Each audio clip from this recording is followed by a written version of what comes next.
The following interview was conducted as part of the Price of Freedom project by the Madison County Military Heritage Commission to inform and enlighten young people and the community as a whole about the sacrifices made by those in the military on battlefields around the world.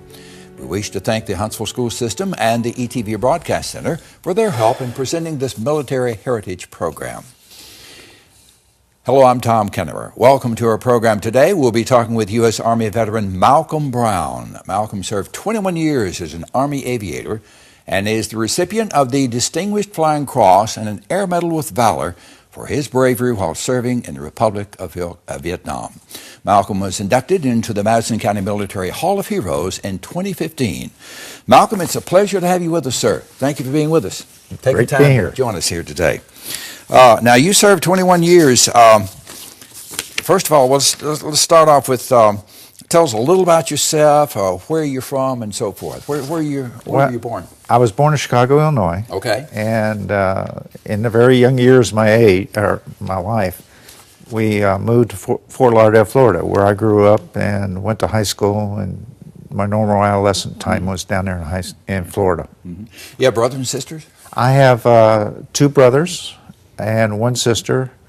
One brother is director of student affairs at University of Vermont, and then I have one brother who's kind of semi-retired as a photographer, and then I have a sister who just retired as a school teacher in Florida also. But you're the only one that went in the military? No. My brother also went in. Actually, I think he went in a little bit before I did. He was in the Navy. I see. And he was serving in the Mediterranean when I was serving in Vietnam, so it was my mother was being tugged by both entities at the same time. Right. Now, what about your dad? Was he in the military? He was a World War II vet in the Marine Corps, like yourself. And he served World War II, and he got out just before the Korean War. I see. Now, so you were growing up, your dad had been in the military. Did you envision going into the military yourself? I had no envision. Back in those thoughts of it, huh? No thoughts of it at all. I was in high school, and I was just thinking about going off to college and doing this stuff, and had no perspective whatsoever. But when I went to college, I found out my maturity level wasn't very high, and my grades weren't real high. So I took. I decided I changed into the aviation thing in college, and I was flying in college, and it was becoming real expensive. And they had the warrant officer program, and I didn't even think about Vietnam, didn't think about anything else. I says, well, this might be a way for me to get my ratings and everything. So what year was this? This was 69, right after TET. I see. And you had gone to college, what, a year or so? About a year and a half. Yeah. About a year and a half. So you checked in that and joined the Army? Joined the Army. Yeah. Joined the Army. Well, tell us a little about the what the aviation training was like. What was that? Where did you go? Where were you stationed? I went to primary at Fort Walters, Texas. Okay. And then I went to my advanced training was at Fort Rucker, Alabama. The primary training was, of course, when I was going through primary training in flight school, it was a little bit different than a regular officer because I was a warrant officer. Right. We're going through officer school at the same time, so we're being harassed as we're going through. So it was an event. We had 50 people start my flight or my platoon, and only 25 of us graduated. The rest got recycled or kicked out. I see. And it was good. It was good training. I enjoyed it. What kind of now you got into helicopters? What kind of helicopters did you train on? Various kinds. Yeah, it was a TH-55. I learned. Also, I had Huey. Huey was like a breath of fresh air when I got into that one because it was like. And then I flew a TH-13. That was about it in flight school. That was about it in flight school. Now, after your training, Malcolm, how soon was it before you went to Vietnam? Oh, it was a short vacation and then right to Vietnam. That was it. Right to Vietnam. I call that my advanced school there in Vietnam. I see. How long had you been in? You'd just been in, what, less than a year before you were in Vietnam? About a year. Yeah. About a year. Yeah. Maybe a little, but right at a year. Yeah. Before we talk about the military action you were involved with, let's talk about what it was like when you first got to Vietnam. What did you go immediately into combat? And well, that's a strange situation. I landed at Cameron Bay, and and this is my memories of that. Right. I landed at Cameron Bay, and I remember them yelling at us to run to the bunker. They were under attack. I don't remember seeing any mortars or anything, but we're running to the bunker. And then another next vivid memory was during in process, and they made us brush with fluoride toothpaste. I don't know why that still sticks in my head. And then the next day I was shipped out, and I had to spend the night in Sac Train. Yeah. That base went under attack the night I was there. Wow. And nobody told us where the bunkers were. Nobody told us where anything was. And we were getting hit with mortars, and I says, well, the only thing I can do is roll off the bed and put the mattress over me until it's all over. Because you don't want to be running around out there. And exactly, that stuff, if you don't know where you're going. Will hit, yeah. Going. So I did that, and then I made it to my base, which was Vinh Long, the next day. So I got to, well, actually, I saw combat the first day I arrived, first hour I was there, I guess, to a certain extent. Yeah. You were flying a helicopter in combat, like the almost immediately then, right? Oh, I flew, yeah, that was strange. As soon as I got to my base, they checked me out, made sure I could fly and do my thing. And I was, they had a rule that we wouldn't get into real bad combat for about 30 days to get us acclimated for it. Right. Well, that didn't last very long. Quick acclimation, No, right? no. I was out flying one night. This captain took me out, and we were out flying, and they were shooting 51 caliber machine guns at us. They just looked like basketballs coming at you when they come up. So, and this was the Huey you were that flying. was a Huey. Yeah. When did you? Was it some kind of moment like at Cameron Bay, or you like want to pinch yourself? Hey, I'm in a war. I'm in a war zone. I could be killed or injured. I mean, just it is a shock to you that this is not peaceful America anymore here. You know, like when I got shot at the first time, where they were really trying to kill me this time. It was like this was a big event. Somebody really wants to kill me. In fact, I made a grave error. I wrote home, told my mother about being shot at, and I said, "Oh, that was stupid to do." After that, she never got another letter about any combat. Yeah. Didn't say any more about that. Oh no. Yeah. Now, when you did have some downtime, what could you do for relaxation? And did you live in tents, or you have barracks, or what? When you're out? Actually, we lived in old French enlisted quarters. Okay. Back because the French were over there at the time. And again, this was what base? It's Vinh Long. Okay. Vinh Long. All right. And we did that for. We lived there. The other side of the house is a lot of times because I worked at night mostly. I would spend some time in the field sleeping on the ground too. So it was a combination of both. The quarters we lived in were much better than a lot of other guys were in Vietnam. I mean, I lived pretty good. I didn't live in a tent. Right. In fact, I don't ever remember going into a tent when I was in Vietnam at all. Right. Well, now, after you go on a mission, did you get some downtime then, or did you like so many missions in so many days? How did that work? I flew just about every day. Just about every day. Right. And in aviation, you have a limitation on how many hours you can fly. Right. But to go above that, you have to go see the flight surgeon to do that. I made repetitive visits to the flight surgeon so I keep flying in the war. Because I went over those times. Every 20, 30 days, I was going over the flight times. So I had to repeatedly keep going to the flight surgeon, asked to be put back in. You're okay, you're more... Well, they're checking to make sure we're not drained and worn out and all that other stuff. I see. Malcolm, I'm sure you formed lasting friendships in the service. Do you still stay in contact with many of your friends? The ones in Vietnam, there's a few that I stay in contact with, but as my Army career progressed, I keep in contact and even travel with some of them on vacations now. Really? Yes. Yeah. Were you married when you were in Vietnam? No, I wasn't married. A lot of guys were.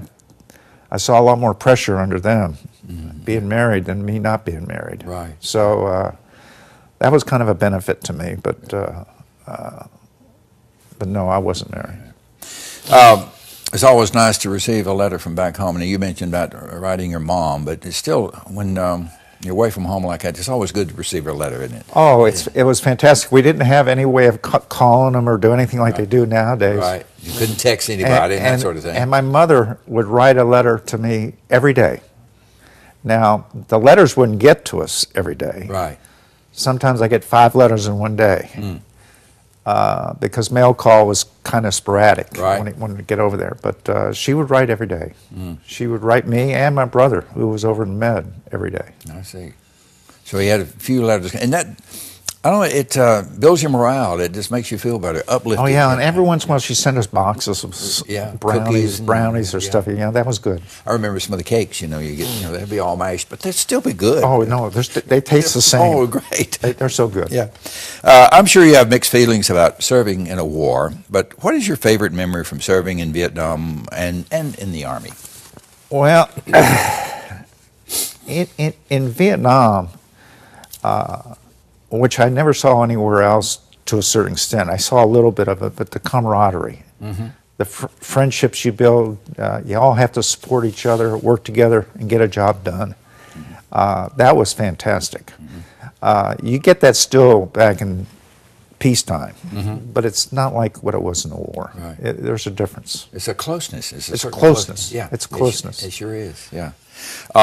Now, you're in different parts of Vietnam. You flew in different parts of the country. Describe the countryside for us. Well, where I was at, it was basically flat. It was jungles in some places, mostly rice paddies and stuff like that.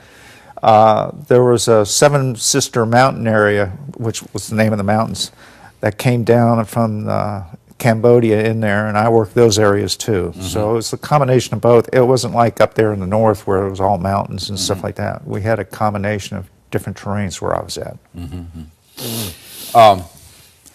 Malcolm, you received 2 Valor Awards for your service in Vietnam. Tell us about the battles or combat action that led you to receiving those awards. Well, the Air Medal was a combination of many battles or many things over a period of time. But the Distinguished Flying Cross was one specific time. We went, I flew basically night hunter killer, where I go out at night and find people coming across the border. Well, this particular night, we got a call from a MACV place. Explain to the audience that MACV, what? A MACV is a compound where there's usually advisors to the Vietnamese. And when I was over there, there was very few Americans that we supported. It was all Vietnamese or Vietnamese Marines or whatever it may be.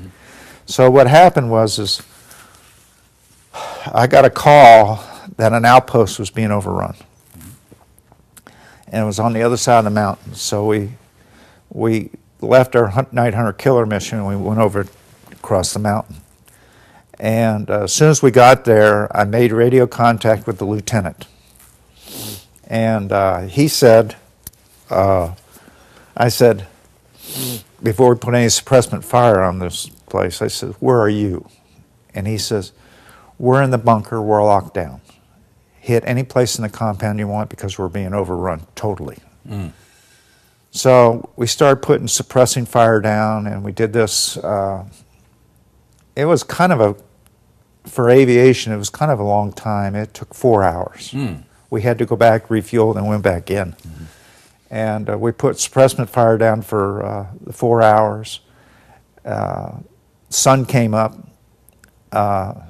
Everybody was okay. And you were facing fire from the ground at this time? Fire from the ground and also from the mountain. Yeah. Okay. Because they were shooting down from the mountain. Right. One of the primary things I had to do was, put fire down on the ground, but also they were coming out of the caves up in the mountains. And I had to go up in the cave and find those caves and try to put suppressant fire in there also. So we were getting hit from both sides, up above and below. And we did that for 4 hours. As soon as the sun came up, my wingman took a hit and got a 50 caliber 51 tracer round right through his cross tube. missed the fuel tank by inches. Wow. And we refueled him, and if you know anything about static electricity, we had to refuel him at a hover because he couldn't land. Wow, wow. And then we got him back to the base, and then we piled mattresses up so we could land the aircraft down without doing any destruction to it. And then, because it would have just gave out, he smashed. And it was flyable the next day. We got it back up. Saved a lot of lives that night, though, or helped save a lot of lives. I don't know. I know there was one American lieutenant. How many Vietnamese? I have absolutely no idea. I have no idea. I have no idea. Some say it was their upbringing. Others say it was a tough sergeant during boot camp. Who or what helped prepare you to take the actions you did in combat? Well, it started out with that boot sergeant. Basic. We all remember those. And basic training. Right. And learn how to work as a team, take orders, and do what you're supposed to do. He did it. Flight school did the same thing. It prepares you up to a certain extent. Nothing prepares you totally when you go into combat. Right. But they all did a very good job. Yeah. Training kind of takes over, doesn't it? Training take over. Yeah. It's a you know, especially after I left Vietnam, I became a test pilot. So I went down a lot. And the training really takes over. Training takes over. That's what pulls you through in many cases. God, yeah. Describe what it's like to serve in a war zone, the thoughts you have of possibly being killed or wounded during a battle. You try not to think about that. Right. To put that aside somewhere try if to you can. It's there. But the thing is, you're always going to have fear. And fear is not a bad thing. It's a good thing. The problem is, can you control the fear to get your job done? And that is the hardest thing to do. But once you get doing, and then you come back after something's all over with, and you go, "Whoa, I could have died out there."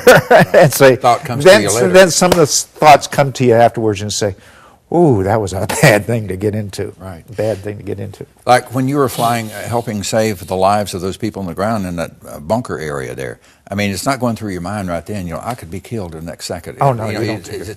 You push it aside. Your objective is to save those people. Yeah. So it's okay to be scared or afraid during combat. Oh no. I think it's an attribute to be scared, afraid. But if you let that take over, you could be a danger to yourself and somebody else. Right. A fear makes you think twice, sometimes not to do the John Wayne thing. Maybe think twice before you do it, and then go do it once you figure out the best way to do it. So it's the way to do it. Not able to accomplish your mission if that's oh no, you can't. No, and people say, well, I to this day think I'm a big wimp. Yeah. But it just, I controlled it. That kind of leads me into this next question. When people call you a hero, when they read about or hear about what you did in combat, how does that make you feel? I'm not a hero. Yeah. What happened was I got myself in a circumstance I had to get out of, and my main objective was to save those lives. Right. It wasn't a hero thing. Yeah. Do you often think, would you do it all over again? Oh, heavens, yes. Yeah. I wouldn't think twice No, about it. Now, being as old as I am now, yeah. I may have some recollection of how fast I can move and get things done, but no, I'd do it all over again. Right. I know you've served during the war, and of course, through the years, you've seen a lot of war movies. Yeah. Do you think war is depicted accurately in most of the movies or TV shows that you've seen? No. No way. Huh? Well, no. I'll correct myself here.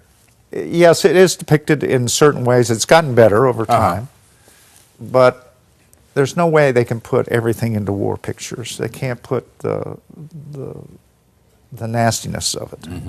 You see some nastiness on TV, but it's not the same. Right. It's not the same. When you see it up close, it's different. Yeah. It's different. You just don't. No, it's not the same. Right. I don't care. I don't think they could ever put that in there. Maybe technology in the future can, but right now, no. Not right now. There were protests during the Vietnam War when you served.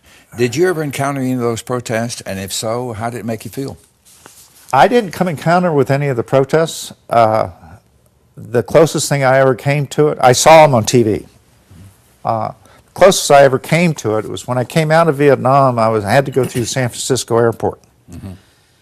We were instructed to go to the restroom, change out of our uniforms, and put civilian clothes on immediately, because those people were spitting on GIs and doing some bad things to get GIs. Now, back then our hair was a little shorter than theirs, so we were kind of still a sore thumb sticking out. But we changed into civilian clothes. That was as close as I ever came to it. And where did you come out? Like in Los Angeles, San Francisco? Where did you come back? I just remember the first civilian airport was San Francisco. That's all I remember. Tell us about your family, Malcolm. You and your wife, Jo, have been married, what, 40-something years now, right? 46 years. 46 years. Yeah. And counting, right. Still counting. Still counting. Well, tell us a little about your family. I have a son who lives in Washington, D.C., and he was adopted. He's what is he now? I think he's director of marketing for an Italian company now. So he's doing quite well. And plus we have a dog and all that other stuff, but that's it's just me and my wife. And that's it. Being in the military, you have to move around a lot, different duty stations, of course. Talk about the effect that can have on your family. You served 21 years in the Army. You know, the moving around wasn't so bad. Because usually the family went with me.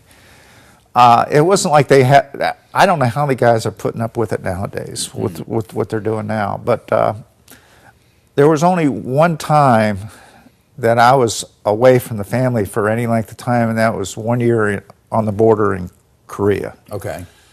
All the other times, my wife and my son came with me almost every place I went. Now, on the other hand, when I was stationed at Fort Campbell, especially, I'll give that as an example, I would spend 2 to 3 weeks out every month in the field. So it was, there was a lot of separation time as far as that's concerned.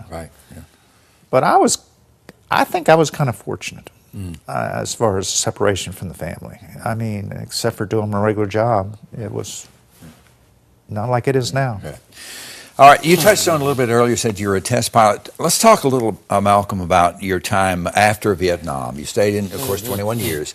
Tell us about some of the duty stations and what did you do after Vietnam? Well, actually after Vietnam, I actually got out. I came back and was, I had no idea what the Army was in peacetime. And what year was this now? It's been 70. 70, okay. And I got out, and because I was working 4 hours a week.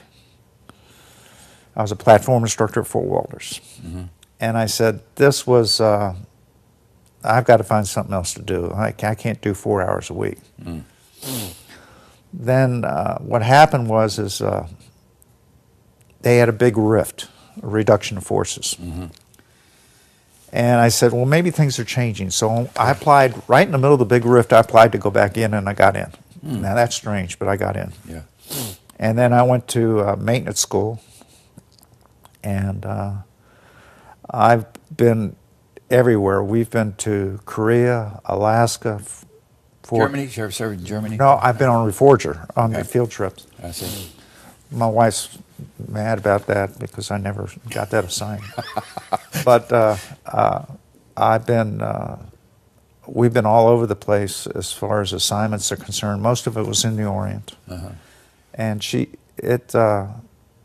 they were good assignments. And then some of the key points, except for being assigned to tactical units, because I was at Hood, Campbell, spent a lot of time at Bragg.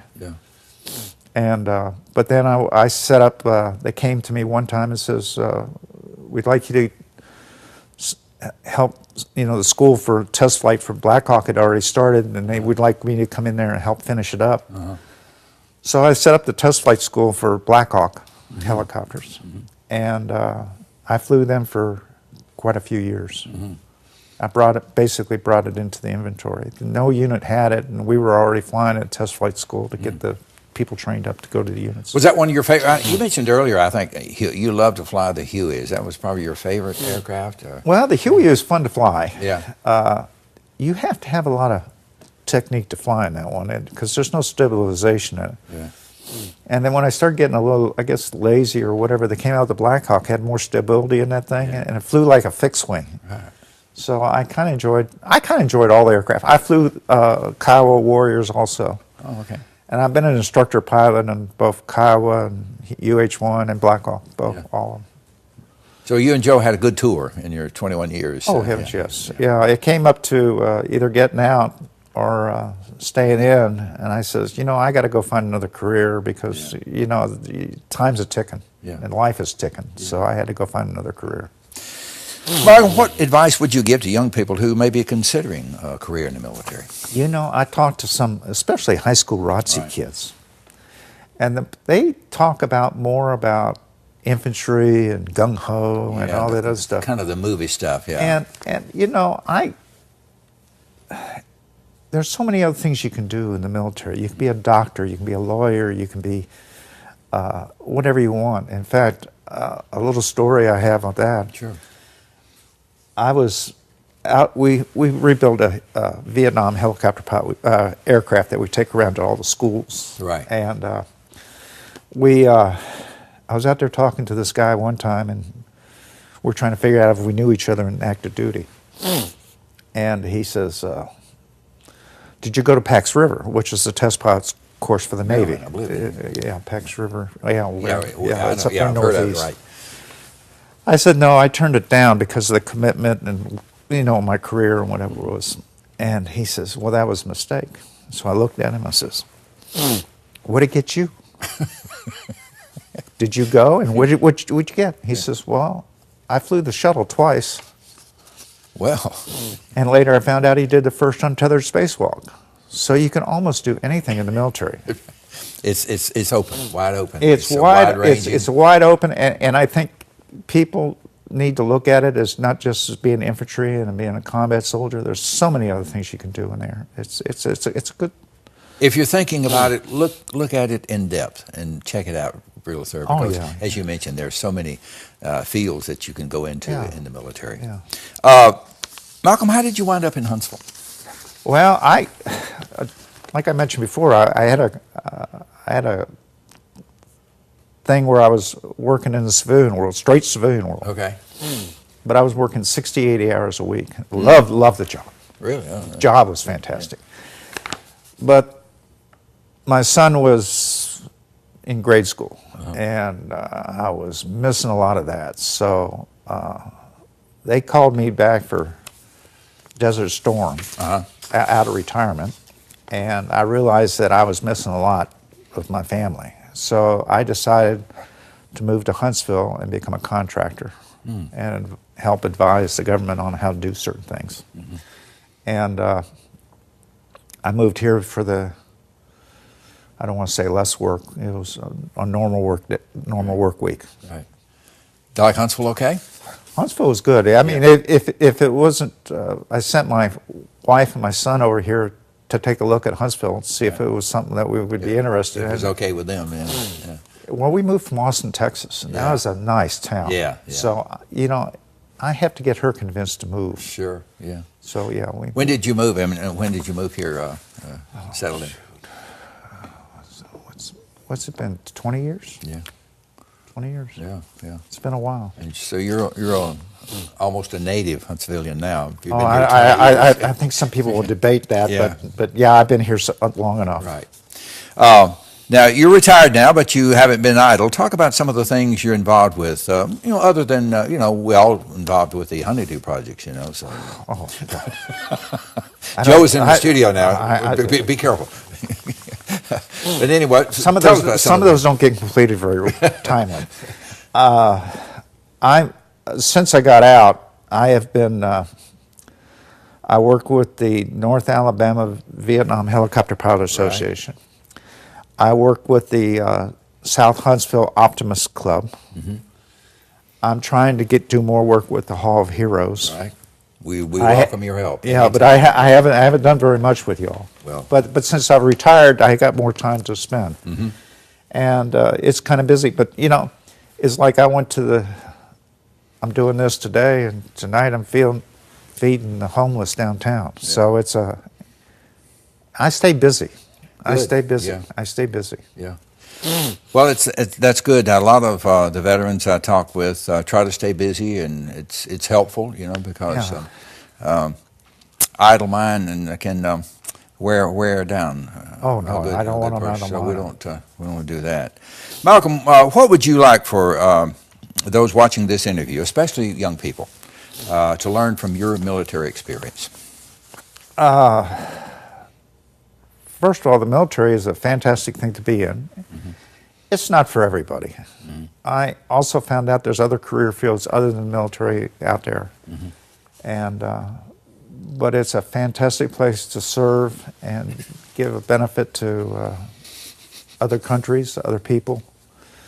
You get to see how other people live, which I think is a wonderful thing for an American to do along, is learn how other people live. But it's a career field that, like we mentioned before, is wide open. You can do almost anything you want. And the other thing is, you can be in the Army, do multiple things, a lot more than a civilian will ever do. You get to see a lot of the world. Well, yes. Yeah. Sometimes good, sometimes bad. Yeah, sometimes bad.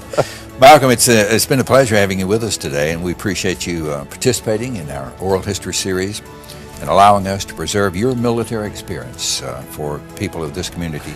And thank you, sir, for your service to our country. We appreciate it very much. Thank you for having me.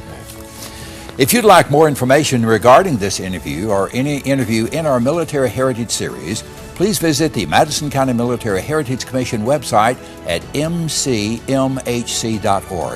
I'm Tom Kennemer. Thank you for being with us.